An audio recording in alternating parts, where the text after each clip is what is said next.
Operations of Exim bank. आज के lecture में ये टॉपिक डिस्कस करेंगे। लास्ट लेक्चर से हम एक्सिम बैंक को डिस्कस कर रहे हैं, जिसमें हमने इसके इनिशिएटिव्स और कुछ मेन पॉइंट डिस्कस किए थे। आज के लेक्चर में डिस्कस करेंगे ऑपरेशंस ऑफ एक्सिम बैंक। तो एक्सिम बैंक के ऑपरेशंस को 3 पार्ट्स में डिवाइड किया है: export credit, export capability creation और एक्सपोर्ट सर्विस। ठीक है, तो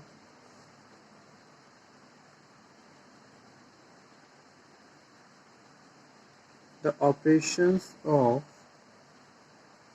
Exim Bank are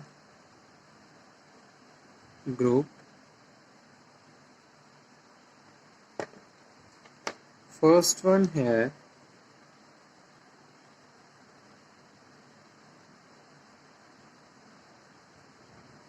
export credit. Bank provide export for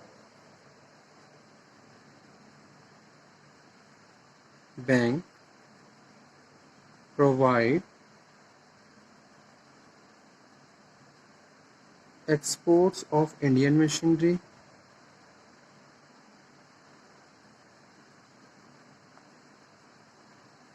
ठीक है, manufactured goods, consultancy and technology services on deferred payment terms। तो ये फर्स्ट ऑपरेशन है एक्सिम बैंक का। एक्सिम एक्सपोर्ट क्रेडिट यानी कि provide machineries, manufactured goods, consultancy and technology services. Line of credit buyers,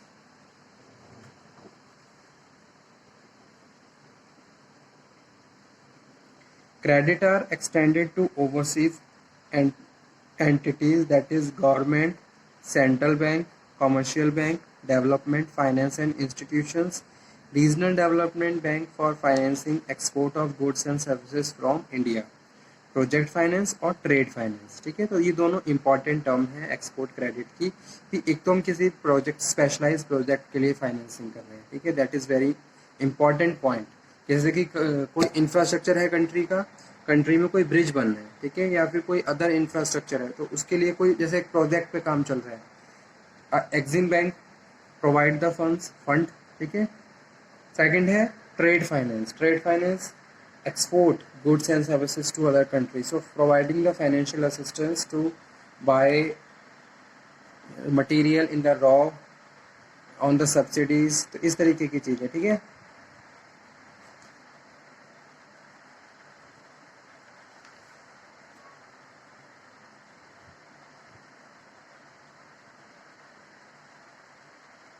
line of credit,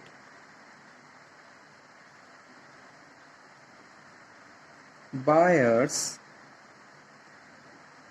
credits are extended to overseas entities, that is government,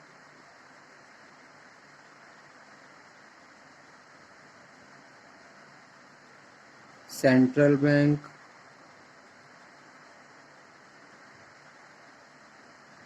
commercial bank,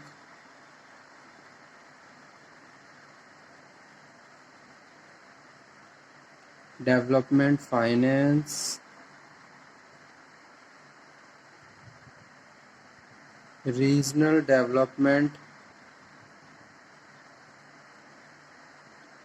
bank for financing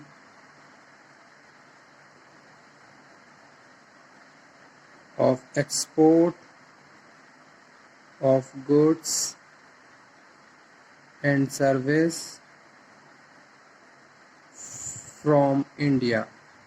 ठीक है, तो इस पे हम project finance और trade finance इन दो point का main discussion कर रहे हैं। सेकंड वन है जो कि रिलेटेड है export capability creation. Export capability creation. ठीक है, so export product development first point है इसमें एक्सपोर्ट। तो ये मेन ऑपरेशंस है एक्सिम बैंक के भी, किस तरीके से जो गुड एक्सपोर्ट हो रहा है उसको डेवलप किया जाता है। ठीक है, एक्सपोर्ट प्रोडक्ट डेवलपमेंट, कोई एग्जिस्टिंग प्रोडक्ट है तो उसमें किस तरीके से डेवलपमेंट चेंजेस किए जाएं ताकि उसकी डिमांड और ज़्यादा बढ़े। Export marketing finance,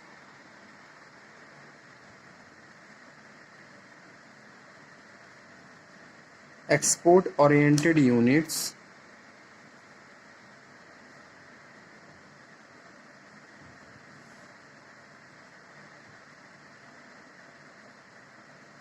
export oriented units में 3 पॉइंट हैं, प्रोजेक्ट फाइनेंस,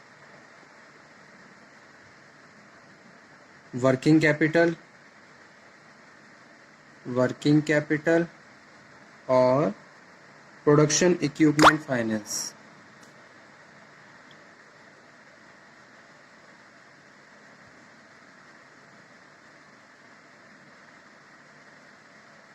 ठीक है,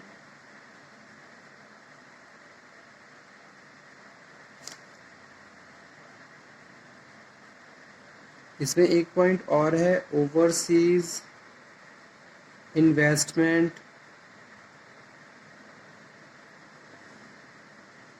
फाइनेंस।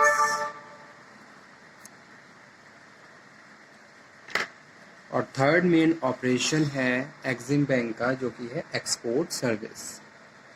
एक्सपोर्ट सर्विस, ठीक है। In addition to finance,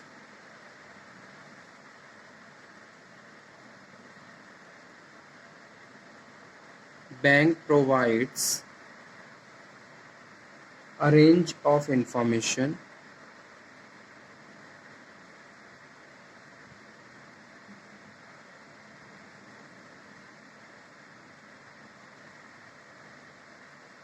and advisory services to Indian companies to supplement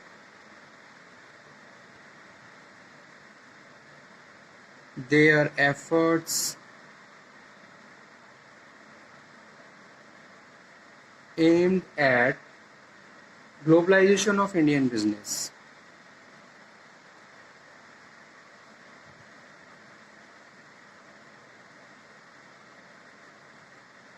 ठीक है, वैसे तो देखा जाए तो ये हर कंट्री का अपना एक मेजर ऑब्जेक्टिव होता है कि भी हमारा बिजनेस ग्लोबली होना चाहिए।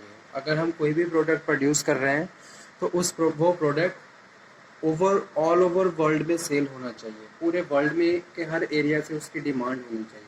ठीक है, तभी आप इंटरनेशनली कंपटीशन को फेस कर सकते हो। ठीक है, तो export finance bank provide a range of information and the advisory service to the Indian companies जो भी एक्सपोर्ट में डील कर रही हैं। ठीक है, इन फॉरेन बिजनेस में डील कर रही हैं, to supplement their efforts aimed at the globalisation of Indian business, ताकि इन जो भी उनका बिजनेस है उसको और ज़्यादा एक्सपेंड कर सके, ग्लोबल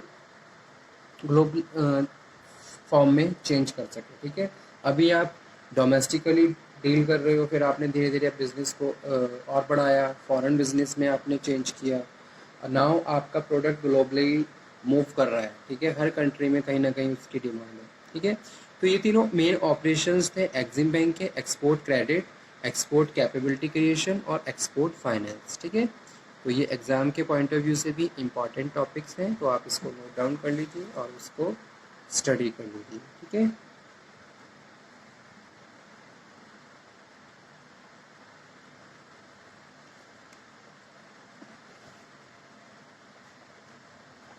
अब इस टॉपिक में जो मेन पॉइंट रह गए हैं वो हैं, सेकंड मैं अभी आपको बताता हूँ एग्जिम बैंक में अभी कौन कौन से पॉइंट्स रिमेन हैं जो हमें पढ़ने हैं अभी। ठीक है, आज हमने डिस्कशन किया ऑपरेशंस पे।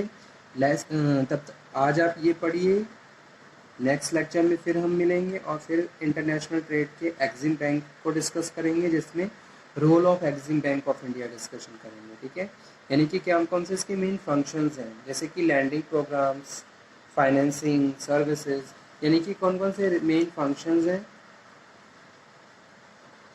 वो हम डिस्कस करेंगे। ठीक है, और guideline on project and service export. तो इस तरीके से ये टॉपिक हमारा कंप्लीट हो जाएगा एग्जिम बैंक का। उसके बाद हम इसी यूनिट के नेक्स्ट टॉपिक को डिस्कस करेंगे। तो इस तरीके से आप पढ़ते रहिए, stay healthy, stay motivated also, क्योंकि मोटिवेशन के बिना तो कोई चीज़ पॉसिबल है ही नहीं। जब तक मोटिवेशन नहीं होगा तब तक विलिंगली हम कोई इनिशिएट नहीं ले सकते। ठीक है, तो हमेशा मोटिवेट रहिए, अपने काम के प्रति मोटिवेट रहिए।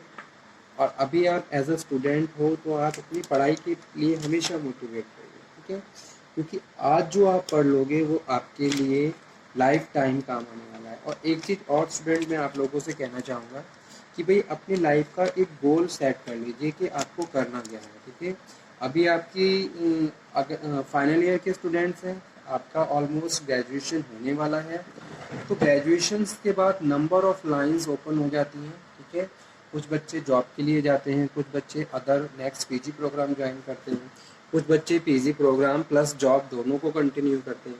सो now you have to decide कि आपको करना क्या है। आपका गोल सेट होना चाहिए। गोल तो आपका 12th के बाद ही सेट हो जाना चाहिए, लेकिन अगर जो फिर भी अगर आपने अभी डिले कर दिया है तो आज ही आप अपने गोल को सेट करो और उस पर काम करना शुरू कर दो, ताकि आप एक साल के अंदर अंदर किसी एक बेटर पोजीशन पे प्लेस हो जाए। ठीक है, क्योंकि बिना गोल को सेट करे कभी भी आप सक्सेस नहीं अचीव कर सकते। ठीक है, तो ये कुछ इंपॉर्टेंट बातें मैंने आपको बताई। Okay, thank you very much.